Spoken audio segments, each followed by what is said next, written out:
पांडुरंग चंद्रभागा आणि ते पुढे लावून द्यायचं लिंग पुंडलिक. पुंडलिक करायचं लिंग आहे पंढरपूरला. मला सांगायचं काय, या 5 गोष्टी आवडतात. त्यांना संसार आवडत नाही, पंचविषय द्रव्य सत्ता हे आवडत नाही त्यांना. संताला हे आवडत नाही म्हणून पंचविषयालाही संत आवडत नाही. यस्य प्रीतीहीचा अभाव आहे तर तस्य प्रीतीहीचाही अभाव आहे. म्हणजे संताला विषय आवडत नाही तर विषयांची सुद्धा संतावर आवड नाही. म्हणजे संत विषय सोडून देतात ना, विषय सुद्धा संताला सोडून देतात. हो, ज्ञानोबरायची आजच मूवी गेली माझ्या पारायला. ज्ञानोबराय म्हणतात, जयाची आरतीची भोगीत विषयी त्यजिले संत. हो, विषयानेच संताला सोडून घेऊन विषय संताला सोडून निघून गेले.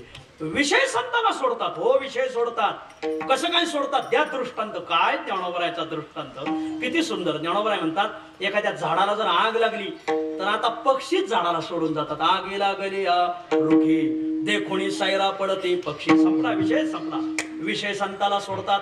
संतांनी विषय सोडले म्हणून विषय सुद्धा संताला सोडून निघून गेले. कुठं निघून गेले? आपल्याकडे आले. विठ्ठल. सांगायचा थोडक्यात भाव असा की संताला विषय आवडत नाही म्हणून विषयाची सुद्धा संतावर आवड नाही. ठीक आहे, ठीक आहे महाराज. मग संताला काय आवडतं सांगितल्या ना 5 गोष्टी. आवडे पंढरे भीमा पांडुरंग चंद्रभागा लिंग पुंडलिक. एवढ्याच 5 गोष्टी आवडतात का? दुसरेही 5 आवडतात. कोणत्या? त्यातच अंतर्भाव आहे त्याचा सांगतो. धावत्या सांगतो. देवाचं नाव आवडतं, देवाचे गुण आवडतात, देवाचं रूप आवडतं, देवाची कीर्ती आवडते. देवच आवडतो. धावतं. देवाचं नाव आवडतं. आम्हा आवडे नाम घेता. देवाचे गुण आवडतात. गुण गायन आवडी. देवाचं रूप आवडतं. आवडे हे रूप. देवाची कीर्ती म्हणजे मात आवडते. मात त्याची सदा आवडे जयाशी. देवच आवडतो. बहु आवडशी जीवा वासोडिया. मग संताची प्रीती देवावर आहे. यस्य प्रीती ही. आणखीन एक भाव सांगायचा राहिला. संताला पंचविषय का आवडत नाही? 2 कारण. कोणती 2 कारण? संताला आत्मसुखाची गोडी प्राप्त झालेली असते म्हणून विषय आवडत नाही. आत्मसुखाची या गोडिया विठे जो का सकळा विषया जयाच्या ठाई इंद्रिया मानू नाही. विठ्ठल विठ्ठल. ज्ञानोबरायाने दृष्टांत दिले. ज्ञानोबराय म्हणतात, सांगे कुमुद दळाचे नि ताटे जो जेविला चंद्र किरणे चोखटे तो चकोर काय वाळवंटे चुंबिजत असे आपुलेनी नागरपणे जो इंद्र भवना ते पाबळे म्हणे तो केवी रंजे पालिवणे भिल्लाचेनी जो अमृता तेठी ठेवी तो जैसा कांजी न सेवी तैसा स्वसुखानुभवी न भोगी रिद्धी. आत्मसुखाची गोडी प्राप्त झालेली असते म्हणून पंचविषयाकडे धाव घेत नाही. आणि दुसरं कारण, पंचविषयाचं अंतरंग त्यांना कळालेलं असतं.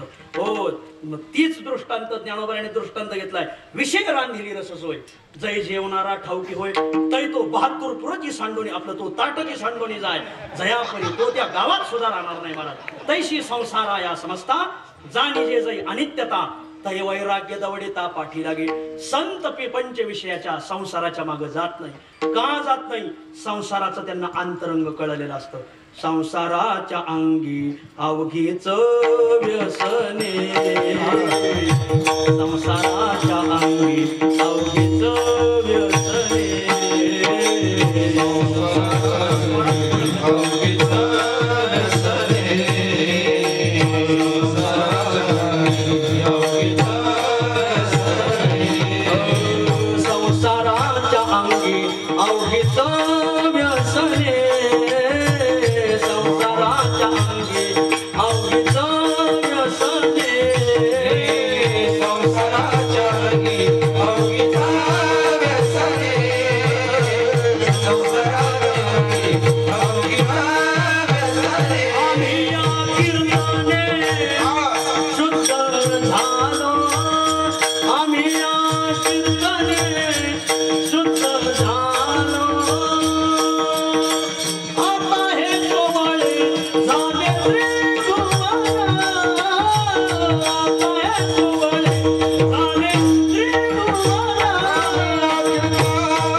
संसाराचा अंतरंग कळालं, संसाराच्या अंगी अवघीच व्यसने, आम्ही या कीर्तने शुद्ध झालो.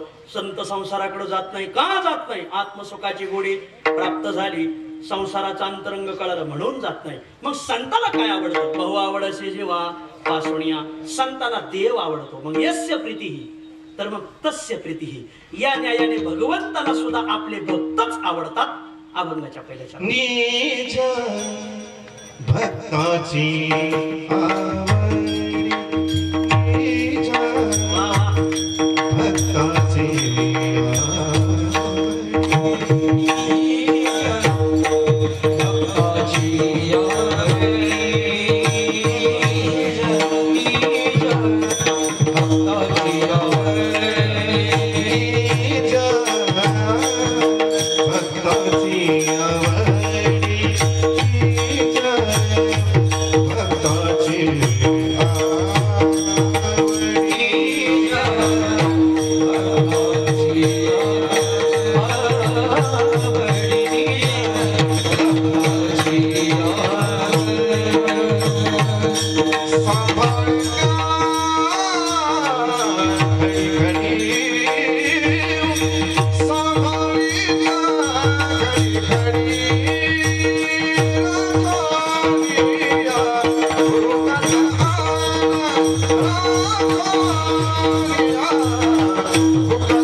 पासोनिया म्हणून यस्य प्रीतीही, तर म्हणून तस्य प्रीतीही. निज भक्तांची आवडी.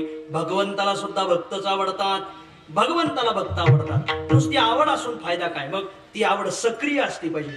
तुम्ही मला फार आवडतात असं ह्या चहा प्यायला तेवढं जमणार नाही. काय अर्थ आहे? आवड ही सक्रिय असली पाहिजे, सक्रिय.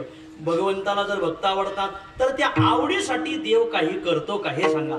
तर आवडीसाठी माणसं काही करतात. आवडीचा वरस न करी काय काय, हा प्रसिद्ध अनुभव आहे लोकी. नामदेव महाराजांचं प्रमाणे नामदेव महाराज म्हणतात, मृत्यू लोकांमध्ये माणसं आवडीसाठी काही करतात. आवडीसाठी समाज काय करतो, आवडीसाठी संत काय करतात, आवडीसाठी भगवंत काय करतो. आवडीसाठी माणसं काय करतात? एखाद्या माणसाची आवड जर एखाद्या समजा पत्नीच्या ठिकाणी असेल तर त्या आवडीसाठी काही करतो. मला तुमच्यासाठी काय पण काही करायला तयार, काही करायला तयार. एक जण रानात गेला, रानातून आला, 2 वाजले म्हणले आम्ही कष्ट करायचे आणि तुम्ही तुकडे मोडायचे म्हणले, मला भाकर नाही, बेतच पाहतो. राग आला आणि त्याची आई दारात बसली होती. आईने पाहिलं मुलगा राग आलाय. घरात गेले म्हणले, सोनबाई तुझ्या मालकाची भाकर घेऊन गेलती का? ती म्हणली नाही गेली. अगं तो राग आलाय, आता दोघींची खरडपट्टी ठरलेली. सोनबाई म्हणली, आत्याबाई त्याची काळजी तुम्ही करू नका, त्यांना एका मिनिटात आईस्क्रीम करते, तुम्ही गप राहा. आत्या तुम्ही आत्या म्हटलं. आत्याला आत घेतलं आणि तो फक्त बाहेर गेली. महाराज ती मावशी, ती मुलगी, आणि तो तिकडून आला. 2 वाजले आम्ही कष्ट करायचे तुम्ही तुकडे मोडायचे, बेतच पाहतो महाराज. फक्त ही बाहेर गेली, पदर बसला. काय म्हणणं आहे तुमचं? काय नाही गार झाला. आवडीसाठी माणसं काही करतात. आवड असते महाराज. फार कठीण प्रसंग. एक जण जेवत होता, त्याच्या आई त्याला वाढत होती. घास घेतला. आई काय केलं हे? म्हणजे वरण धोरण आहे का म्हणले याला? मरण आलं वरण खाता खाता, असं वरण असतं का? आई म्हणली, रामू रागू नको, तुझ्याच बायकोनी केलंय. असं होय? पातळ नितळे पण चवदार आहे. आसपास भरणार पुढे यस्य प्रीती तस्य प्रीती सांगतात. विठ्ठल मला सांगायचं काय की माणसं आवडीसाठी काही करतात. तुकोबऱ्याच्या गाथ्यात अभंग प्रसिद्ध आहे. कोणता? सुखे ओळंबा दावी गोहा, माझे दुःख ने ना पहा आवडीचा मारेला वेडा होय होय कैसा म्हणे वेडा होय होय कैसा म्हणे वेडा होय होय कैसा म्हणे वेडा आवडीचा मारेला वेडा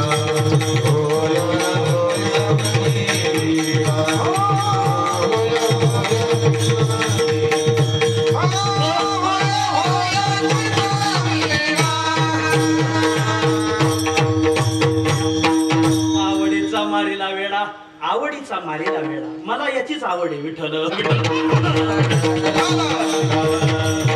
याला वेळा म्हणा नाही तर काही म्हणा तुकोबराय सांगतात आवडीसाठी माणसं मारलेली आहेत आणि काय करतात कुठं जातो त्याचा आवडीचा प्रवास इतकी त्याची फरफट होते तो काय म्हणे जिता गाढव गेला मेल्यावर नरका नेला एवढी सरपट होते त्याची एवढी सरपट होती की त्याला एखादी उतरणीच लागते एवढी उतरणी लागते की त्याचा मुखडा पाहिल्यावर वाटतं याला उठवणी झाली की काय विठ्ठल विठ्ठल कुछ तुम समजेल कुछ हमच समजे विठ्ठल भाव असा आहे की आवडीसाठी माणसं काही करतात आता आवडीसाठी संत काय करतात जयाचे आवडी संसार तेजेला वा एकाच प्रमाणात विषय समजून जाईल आता भगवंत आवडीसाठी काय करतो भगवंताची आवड संतावर आहे आणि त्या आवडीसाठी काय करतो सांभाळे त्या घडी घडी त्यांना वेळोवेळी सांभाळ करत असताना सर्वांना सांभाळतो सकळ जीवांचा करीतो सांभाळ पण विशेष भक्ताला सांभाळत असताना भक्ताला लागतंय तरी काय 3 मूलभूत गरजा आहेत मानवी जीवनाच्या अन्न वस्त्र निवारा या तीनही देतो आपला वेळ संपला अन्न देतो राखोनिया भोकताहान करे त्याचा बहुमान वस्त्र देतो वस्त्रभूषणे पुरवे चिंता त्याची वाहे जेवे निळा म्हणे त्याचे उने नेदी पडो कवन्या गुणे राखोनिया भोकताहान करे त्याचा बहुमान विठोबा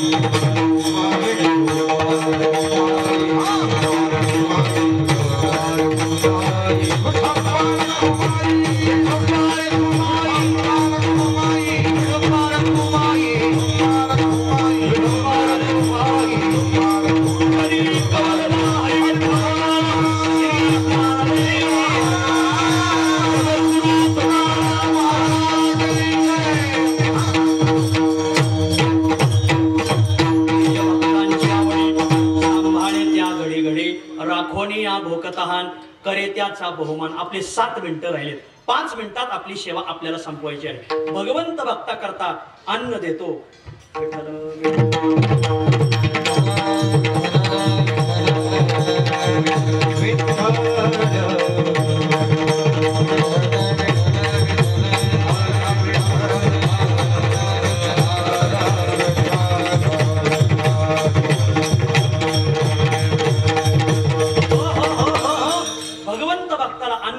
पाणी देतो आणि त्याचा बहुमान करतो गोपाजी बाबांचा किती मोठा मान आहे त्यांच्या भगवंतानेच हा त्यांचा मान चालवला वस्त्र देतो जिजाबाई स्नान करत होत्या एकच वस्त्र नानीवर ठेवलं होतं तुकोबाराय भजन करत होते घरात तेवढ्यात एक ब्राह्मणाची स्त्री आली तुकोबा माझ्या अंगावर वस्त्रच नाही मला एखादं वस्त्र द्या तुकोबारांनी घर पाहिल्यावर एकच वस्त्र होतं ते नानीवर होतं लगेच तुकोबारांनी विचार केला नाही ते वस्त्र घेतलं आणि ब्राह्मण म्हातारीला दिलं ब्राह्मण म्हातारी म्हणले तुकोबा तुमच्याही मंडळीला एकच होतं मग तुम्ही ते का दिलं म्हटले आई तुम्हाला दिलं पाहिजे तुम्ही ब्राह्मण आहात तुम्हाला दिलं पाहिजे म्हणून दिलं महाराज त्या म्हातारीच्या डोळ्यात पाणी आलं हो जो समाजाच्या आईची काळजी करतो तो किती मोठा असतो महाराज भगवंत तुमचं कल्याण करो तुकोबरा म्हणजे जरा गप्प बसा जिजाबाईने ऐकलं तर दोघांची खरडपट्टी हो बाहेर चला आणि मग ती ब्राह्मण म्हातारी गेली तुकोबराय निघून गेले तुकोबराय म्हटलं आता इथं राहिलं तर आपली खरडपट्टी होईल मग तुकोबराय निघून गेले जिजाबाईचं स्नान झालं आणि पाहतात नानीवर वस्त्र नाही रडूच कोसळलं आता काय म्हणावं याला काय दान धर्म म्हणतात आपलं वस्त्र सुद्धा त्यांनी दिलं आता काय करावं तेवढ्यात चिंता करू लागल्या गावातलं वराड लागणार चाललं दारात आलं जिजाबाई आवरा आता किती वेळ लावायचा आहे चला वराड घरात शिरलं जिजाबाई म्हणजे आता काय अशा ओल्या वस्त्राने पुढे जाऊ का त्यांच्या रडू लागल्या पांडुरंगाला काळजी लागली, आता जर आपण गेलो नाही तर जिजाबाई दगड घेऊनच उद्या देवळात येत्या. मग आता आपण गेलं पाहिजे. आता कोणतं वस्त्र नेऊ, दुसरं वस्त्र आणण्यात वेळ जाईल. स्वतःच्या अंगावरला बहुमोल किमतीचा पितांबर, किती किंमत, त्याची किंमत करायला गेलो तर माझी किंमत कमी होईल, किंमतच करत नाही. बहुमोल किमतीचा पितांबर घेतला आणि जिजाबाईच्या अंगावर टाकला. आणि महाराज जिजाबाईचं ते वस्त्र पाहिलं. जिजाबाई म्हणली, आंबाबाई तुझी फार मोठी कृपा. देवाने कपाळावर हात मारून घेतला. आंबाबाईचा काही संबंध आला म्हणजे पांडुरंगाने दिलं, म्हणजे आंबाबाईच्या मालकाने दिलं. विठ्ठल याला म्हणावं वस्त्रभूषणे पुरवे, निळा म्हणे त्याचे उणे. भगवत भक्ताचं काही उणं पडू देत नाही. 3 मिनिटात एक प्रसंग सांगतो तुकोबरायचा. निळोबराय ज्यांचं लिहितात ते तुकोबरायला पाहून लिहितात. निळोबराय म्हणतात तुकोबरायांनाच काही उणं पडू दिलं नाही. तुकोबराय एक दिवस घरी असताना पितृतिथी आली. पितृतिथी आल्यावर जिजाबाई म्हटली, अहो ज्या पांडुरंगाचं तुम्ही अहोरात्र भजन करता त्या पांडुरंगाला ज्यांनी गावात आणलं त्यांची पितृतिथी काही आणा खाण्याकरता. मग दुष्काळ पडला होता, अन्न पाऊस झालं होतं पण अन्नधान्य होतं ते म्हणजे शेतामध्ये, आणखीन कापून आलं नव्हतं. तुकोबराय म्हणले, जे अन्नधान्य काही घरात नाही पण काही पालेभाज्या उगवून आल्यात, तो भाजीपाला मी घेऊन येतो, भाजीपाला उकड आणि पितराला खाल म्हटले, पाजव भाजीपाला. म्हणजे जा भाजीपाला तरी घेऊन या. येतो म्हटले. विणा आणि चिपळी घेऊन निघाले का म्हटले, भाजीपाला आणायला विणा चिपळी नाही